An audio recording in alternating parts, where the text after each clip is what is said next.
Hi friends, ఈరోజు పాలకూర బంగాళదుంప వండబోతున్నాను ఫ్రెండ్స్. చాలా బాగుంటుంది. ఇది సింపుల్గా అయిపోతుంది, త్వరగా అయిపోతుంది. పిల్లలు చాలా ఇష్టపడతారు ఫ్రెండ్స్. ఈ కూర చపాతీకి, పుల్కాకి, వైట్ రైస్కి కూడా చాలా బాగుంటుంది. ముందుగా అయితే స్టవ్ వెలిగించుకొని కడాయి పెట్టుకొని నూనె పోసుకున్నాను ఫ్రెండ్స్. ఇప్పుడు ఉల్లిపాయలు, పచ్చిమిరపకాయలు వేసేస్తాను. ఎలా చేస్తానో చూపిస్తాను, చూడండి. ఒకసారి చేసి చూసుకోండి, చాలా బాగుంటుంది. ఒకసారి వండుకుంటే కదా తెలిసేది. మా అమ్మగారు అయితే ఎప్పుడు ఎక్కువ వండేది, ఎందుకంటే మేము తినేవాళ్ళం. ఉట్టి పాలకూర గుడ్డు కూడా పొట్టులాగా చేసేది. ఒకసారి పెట్టాను, అది చూసే ఉంటారు. ఎప్పటి నుంచో అడుగుతున్నారు పిల్లలు చేయమని, కానీ నేను పప్పులో వేసేస్తున్నాను ఆకు, కానీ ఇలా చేయట్లేదు ఫ్రెండ్స్. నాకు బంగాళదుంపలు కాళ్ళు నొప్పులు అని చెప్పేసి నేను అవాయిడ్ చేస్తున్నాను. ఇక నా కోసం పిల్లల ఇష్టాలు ఎందుకు కాదనాలని చెప్పి ఇప్పుడు వండుతున్నాను ఫ్రెండ్స్. ఉల్లిపాయ ఎక్కువ వేగ అవసరం లేదు, ఎందుకంటే బంగాళదుంప కూడా వేగాలి కాబట్టి. పాలకూర వేసామంటే ఇక అయిపోయినట్టే కదా కూర, ఒక నిమిషంలో మగ్గిపోతుంది.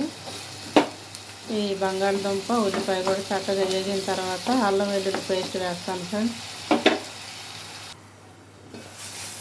ఒకసారి చూద్దాం ఫ్రెండ్స్. చూసారా, వేగింది బాగా.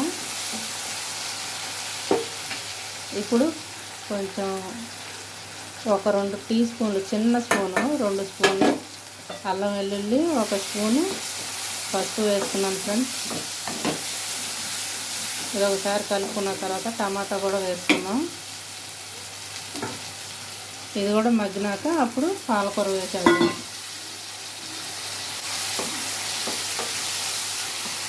పాలకూర అయితే అయిపోయినట్టే ఫ్రెండ్స్. ఒకసారి మూత పెట్టుకుందాం. ఒకసారి చూద్దాం ఫ్రెండ్స్. టమాటా కూడా మగ్గిపోయింది.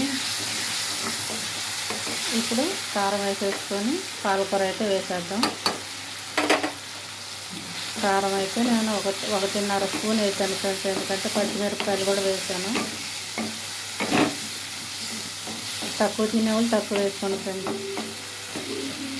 ఇప్పుడు పాలకూర పెట్టేద్దాం ఫ్రెండ్స్. పాలకూర వేసేసాక ఒకసారి కలుపుకొని మూత పెడదాం.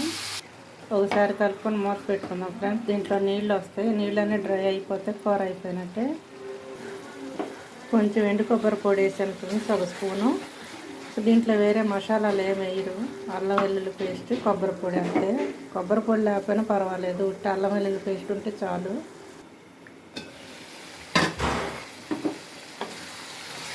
కూర రెడీ అయిపోయింది ఫ్రెండ్స్.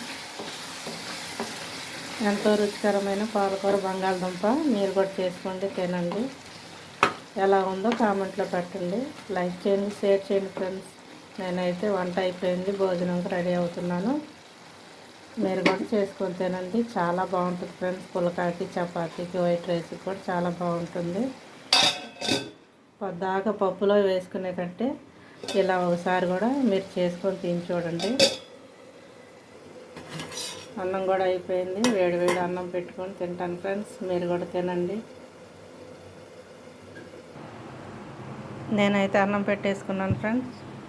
చాలా రుచిగా ఉంటుంది. ఈ కర్రీ అయితే మా అమ్మ రెసిపీ ఫ్రెండ్స్, చాలా బాగుంటుంది.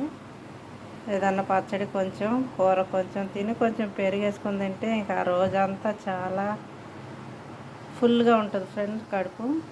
మీరు కూడా చేసుకొని తినండి, లైక్ చేయండి, షేర్ చేయండి, కామెంట్ చేయండి ఫ్రెండ్స్.